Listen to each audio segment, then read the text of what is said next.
सभ्यता का संकट बनाम आदिवासियत, यह किताब घनश्याम की बड़ी महत्वपूर्ण किताब है। और यह महत्वपूर्ण जब मैं कह रहा हूँ तो यह एक मात्र विशेषण नहीं है, इसलिए महत्वपूर्ण है क्योंकि यह जो उनका लगभग 50 साल का जो अनुभव है, सार्वजनिक जीवन, सामाजिक जीवन, संघर्ष का जीवन, चिंतन का जीवन जो है, उस जीवन का यह एक कहिए कि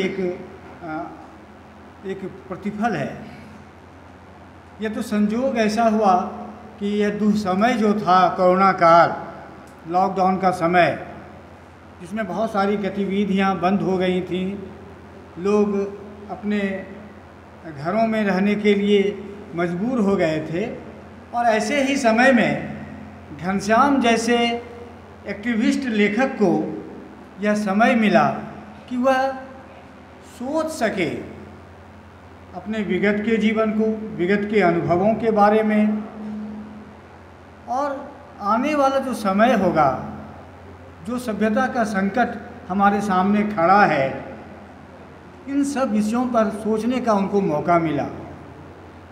हम सब जानते हैं कि यह जो कोरोना का वायरस है, यह पिछली कई सदियों में यह सबसे भयानक बीमारी रही है और इसकी एक प्रकृति रही है। जैसे कि हमारे यहाँ भूमंडलीकरण और बाजारीकरण उड़ करके आया है, हवाई जहाज़ से उड़ करके हमारे देश में आया है, उसी तरह यह वायरस भी हवाई जहाज़ के द्वारा आया है। और इस पर इन्होंने गौर किया, इस किताब में बहुत ही बारीकी से चिंतन किया है कि यह जो कोरोना का संकट है, कोरोना का वायरस है, वह वहीं पहले गया जहाँ ज़्यादा लोग, ज़्यादा हवाई जहाज़ जहाँ ज़्यादा जाते हैं। उस दिन रांची में एक मीटिंग में मैंने देखा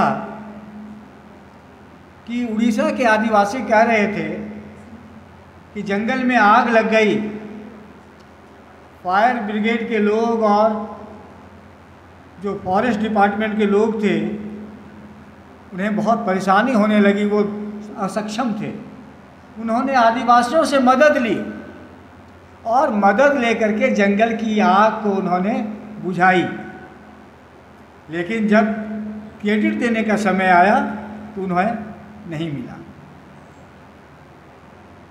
यह कैसी दुनिया बन रही है जहां हम दक्ष नहीं हैं, लेकिन सारी दक्षता का मेडल जो है हम अपने हाथ में ले लेना चाहते हैं। यह आदिवासी दुनिया जो है, अब यह तो प्रकट हो गया है कि अब बाजरा, रागी, सांवा, कोदो, अब हम लोग खाना यहाँ छोड़ दिया लोगों ने। अब सभ्यता के संकट के कारण जब डायबिटीज हो रहा है, जब हृदय की बीमारी हो रही है, जब तरह तरह के डिप्रेशन होने लगे हैं, तो कहता है, डॉक्टर कहता है, अंग्रेजी में कहता है, तो हम लोग ज़्यादा बढ़िया से जानते हैं कि मिलेट खाना चाहिए। और मिलेट जब आप जाइएगा बाज़ार में, 100 रुपया केजी जब मिलेट का आटा मिलता है, बाजरा का आटा मिलता है, तो वो खाते हैं। उनको संकट हो रहा है। जब उनको संकट आ रहा है, उनका जब संकट होता है तो कहाँ जाते हैं? आदिवासी के पास जाते हैं, मूल निवासी के पास जाते हैं, गिरिजनों के पास जाते हैं, मछुआरों के बीच जाते हैं, उनसे सारा ज्ञान लेते हैं। यह ऐसी दुनिया बन रही है। लेकिन मान लीजिए ये 5% आबादी ही नहीं रहे जिसे खत्म करने की पूरी साजिश कर ली गई है। छत्तीसगढ़ में जब जंगल के नीचे में हीरा मिला है तो वह हजार एकड़ हेक्टेयर की ज़मीन जो जंगल है उसे काटने की पूरी योजना बन चुकी है और उसे दे दिया गया है। अभी जंगल कटा नहीं है, कट जाने वाला है, क्योंकि उसके नीचे हीरा है। और जो हीरा बाहर में रह रहा है, जिसके पास इतना ज्ञान है, जिसके पास जंगल है, चिड़िया है, जैविक विविधता है, उसकी कीमत नहीं है। यह जो कीमत आंकने की, ये जो कीमत लगाने की जो सभ्यता है, इस सभ्यता पर सोचना चाहिए। और यह तो आदिवासियत की बात हुई, कुछ थोड़ी सी और मैं बात करूँगा। अभी इन्होंने एक अपने संघर्ष के जीवन से, अपने सार्वजनिक सामाजिक जीवन में रहते हुए जो इनके अनुभव हुए हैं, बड़े बेशकीमती अनुभव हैं कि आज जो समय आ गया है जहाँ पर जो स्वैच्छिक संस्थाएं हैं, उन स्वैच्छिक संस्थाओं को कैसे पंगु किया जा रहा है। सरकारी, एक तो देखिए कि सरकार को बहुत कल्याणकारी सरकार रहने नहीं दिया गया, कल्याणकारी सरकार रहने नहीं दिया गया। उस समय जब हम लोग सोच रहे थे तो कहा कि अब कल्याण का काम स्वयंसेवी संस्थाएं करेंगी, ये एनजीओ करेंगी, स्वयंसेवी संस्थाएं करेंगी कल्याणकारी काम, स्वास्थ्य का काम, टीका लगाने का काम, समझाने का काम।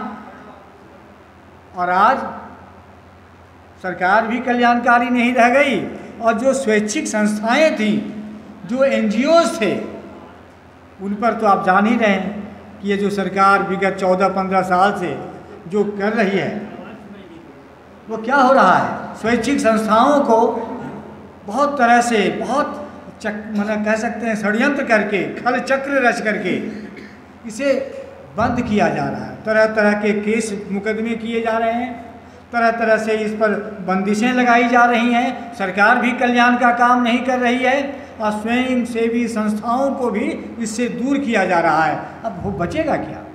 अब बचेगा शिक्षा का काम डीपीएस जैसे स्कूल करेंगे,